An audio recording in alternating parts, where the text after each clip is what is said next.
What's up everyone, how you doing? It's John. In this video I'll be reviewing the new Chromatic by ModRetro. I just got this in the mail. It retails for $200 US, $199, basically $200 US plus shipping, which is about $12. It comes in 6 different colors. I got the sky blue, kind of light blue. Let me show you. This actually opens up. The case itself, it's magnetized, which is neat. I really actually dig the artwork. It's kind of, you can tell that where they're going here is definitely their retro feel. So let's open this up. This is not the first FPGA Game Boy, right? Analogue released the Pocket, which I actually love. This is one of my favorite handhelds, and this retails for $220 US plus shipping. Shipping's a little bit more. This is $200, so for $20 more, this is available. Bigger screen, 3.5-inch screen, not only plays Game Boy and Game Boy Color, but there's adapters you can get for Game Gear and Lynx and other consoles. So I did a review on this Pocket. This is a glow and dark version, by the way, limited edition one. Absolutely love it, and it has as a dock where you can hook up to your TV and all that good stuff. So check out my review on the Analogue Pocket. But this one I actually dig as well, because where they're going here, it's got a magnesium alloy case. It's super durable. Like they have a video of it getting ran over by a car, and it's still like together. And you can actually tell the build quality on this is really nice. It has a 2.56-inch screen, so it's a little bit smaller.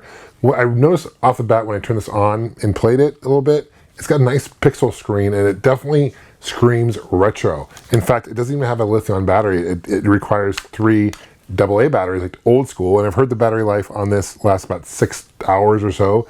It runs off 3 AA. Now, there's an option you can get a rechargeable battery pack. I'm not quite sure how much that costs, to be honest with you. It snaps like this, and you can charge it and all that. It does have a USB-C on the very bottom, and which is neat, and it has a phone jack, or not a phone jack, it has a headphone jack, which you can hit the old school, and it's got the connector cable. It's got a bunch of really cool stuff. So we'll take a closer look at the handheld itself. But I can tell you the build quality is awesome, and definitely displays great. It does come packed in. They got a license for Tetris, a new Tetris game, different than the original Game Boy Tetris. I love the original Game Boy. It's one of my favorite handhelds, so it's really cool. Kind of go old school here, and you can tell with the color palette there in the corner, they're definitely going with the old school vibe here. There are other games. I think there's like 6 or 7 other games that are available through ModRetro's website, and each game retails roughly for about $45 US each. So I'll be checking out a few, but it does come packed with Tetris, which is iconic because the original Game Boy came packed with Tetris as well. So that's definitely no coincidence. So without any further ado, let's take a closer look at the ModRetro Chromatic. Let me know what you guys think. Thanks for watching, guys, and let's take a closer look. Okay, before I show you the handheld, I wanted to take a brief look at the box itself, right? So really cool box, really cool artwork, I think, anyway. And it's got a magnet closed clamshell here. And pretty much comes with 3 AA batteries and Tetris game and the console. On the back, it mentions the features, talks about pixel perfect. And I will say the screen looks really bright, really nice. It is FPGA. So it kind of emulates, it's different than an emulator, it's a little better quality, and a magnesium alloy shell, which I mentioned before, crush proof, as if you're going to run it over in a car anyway, but it's nice to know if you drop it, it's going to be fine, and all that good stuff, right? So here's a closer look at the handheld. It reminds me a lot of the Game Boy Color. We'll take a size comparison here in a second with the different kind of Game Boy consoles there are, handhelds. It does have a link cable adapter here. I believe this is an IR link here. This is where the game would, of course, plug in. This is your menu button on the side. This is your volume control. USB-C, a little confusing. You'd think that would be to charge a lithium battery. There is a battery pack option to get. I didn't see it on their website, so maybe it's something you can get separately or maybe in the future. But right now it's running off of 3 AA batteries. But what this is for, it's for image out. So you can hook up to your PC and you can play on a nice PC monitor. Headphone jack as well, like old school Game Boy. And the build, I will say this, the build quality is really cool. They do have a Japanese version, so it's a B&A, it has it in Japanese. And I think it looks really retro and very cool. Nice buttons, feel really nice. D-pad feels nice. In case you're curious, if you have an EverDrive or a flash card, it will play it, which is nice. So let me show you. Let's check out, I have games in different folders. Let's check out Mario Land 2, which is my favorite. This is a monitor version, so it's in color. And you can also play as Luigi, so let's go do it real quick. It takes a couple of seconds for it to load.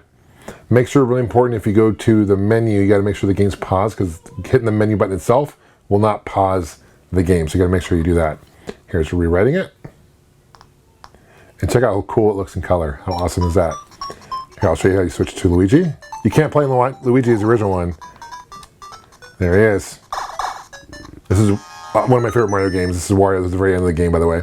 Let's pause. Let's go to the game real quick. I'll pause it. Hit menu, so you have brightness, so it can select the brightness. And you can, obviously the brighter it gets, the more bright it is, but it's going to eat up your batteries a little more. It shows your battery life here, in case you're curious. You go silent mode if you want. Display blend, and let's see, frame blending is something smart, on or off. Let's see what it looks like on. Hit the menu button again.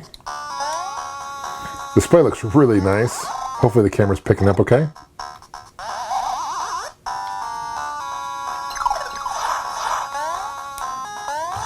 Luigi, I believe, jumps higher than normal. I'm gonna die. Oh, okay. Oh, gotta pause it first, as I said before. Okay, let's do that. Okay, let's see what it looks like with it off.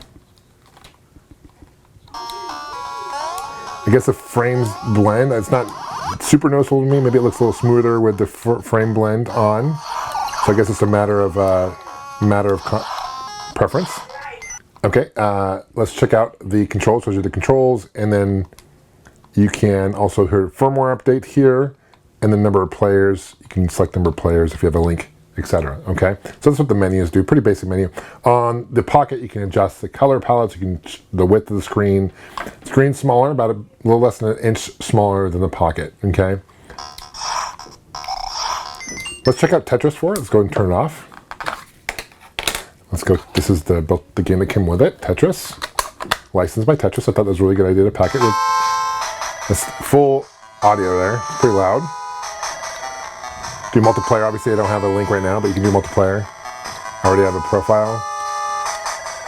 Let's do marathon. Let's see music. I do that. This one's from the original Game Boy for sure.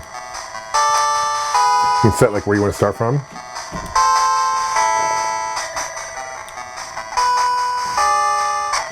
So yeah, it's different than the original Nintendo Game Boy Tetris.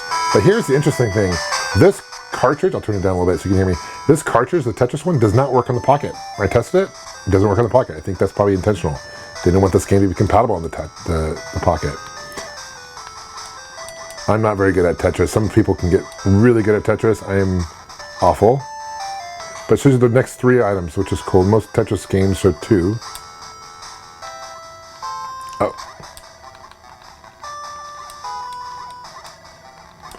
Okay.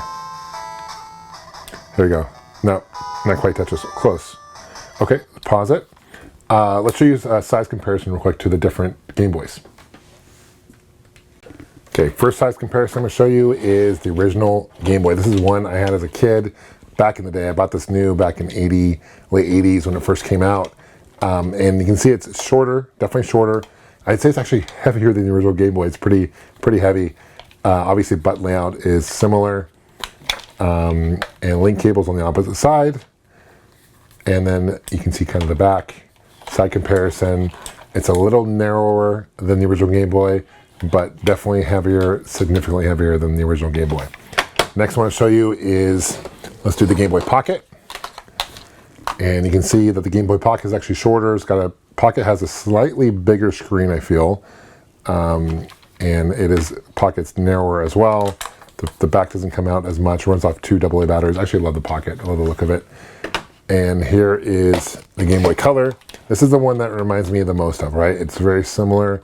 I'd say the screen is slightly bigger than the Color, but one thing that's very similar to me is the back, how it kind of comes out like that. You can kind of see the comparison. So you can see it's kind of molded after the Color. It's slightly taller from what I see than the Color, like barely taller, and it's slightly thicker, definitely heavier. This thing is so far the heaviest Game Boy. And yeah, let's see where the speakers are coming from. Looks like the speaker is down here in the corner, okay? Next one is the Game Boy Light. This is a pretty rare console. It only came out in Japan. It is backlit. Batteries are dead right now. I'll show you in a second. But I love this. I love the Game Boy Light. It's unfortunate, but look at how the batteries came, right? 2 AA batteries. So this is what the Game Boy Light looks like without the backlit, right? Still normal Game Boy. Battery life's great. Runs off 2 AA batteries. This is what it looks like with the backlit. It's got a very unique kind of green backlit. I really like it. It's got a very unique feel to it. I also want to share with you the size comparison with the Pocket. So the Pocket has, the screen is slightly, almost an inch bigger than the Chromatic. And it's got 4 buttons here because this can actually play, you can open it up and play like other platforms, Genesis, Super Nintendo, Arcade, all that good stuff. So there's 4 buttons there. It's got the shoulder buttons too. This does not. You can see the back significantly bigger as well. And as far as width goes, you can see that the bottom part of it, I think the Chromatic's a little slightly wider, deeper anyway. But overall, let me show you kind of comparison of the different screens, and I'll share my final thoughts at the very end of my review. Thanks, guys.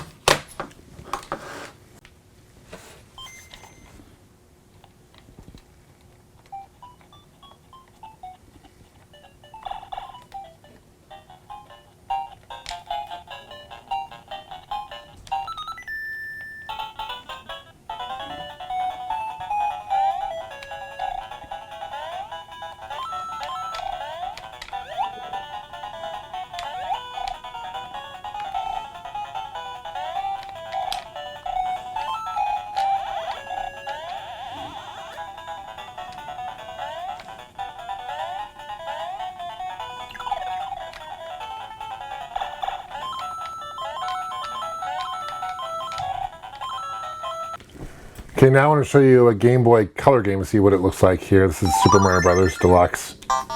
Again, really nice audio to it. It's an excellent port of the original one for sure. But yeah, definitely displays really nice. I will say that the pixel quality is nice, and I don't know if the camera's picking up, but it's definitely noticeable when you're playing in person.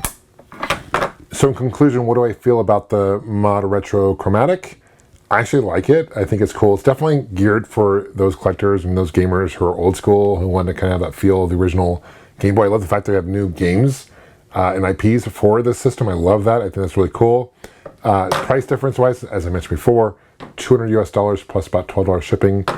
This is $220 plus a little bit more shipping because it's bigger. But I will say that it's worth, in my opinion, not to take anything away from the Chromatic, the Pocket's a better console overall, because the Pocket, you can it has an SD card slot, right, for example, whereas it's on the side here, and you can add a bunch of different ROMs and emulators from different consoles. So it does more than just Game Boy and Game Boy Color. The screen is very, very bright. As you saw in the comparison between the original Game Boy and even the Game Boy Color and these two, it makes a difference. Now you can get a modded Game Boy. A lot of people on Etsy and will make a modded version where they'll take an original Game Boy and backlit it. Those go for a little over $100 or so.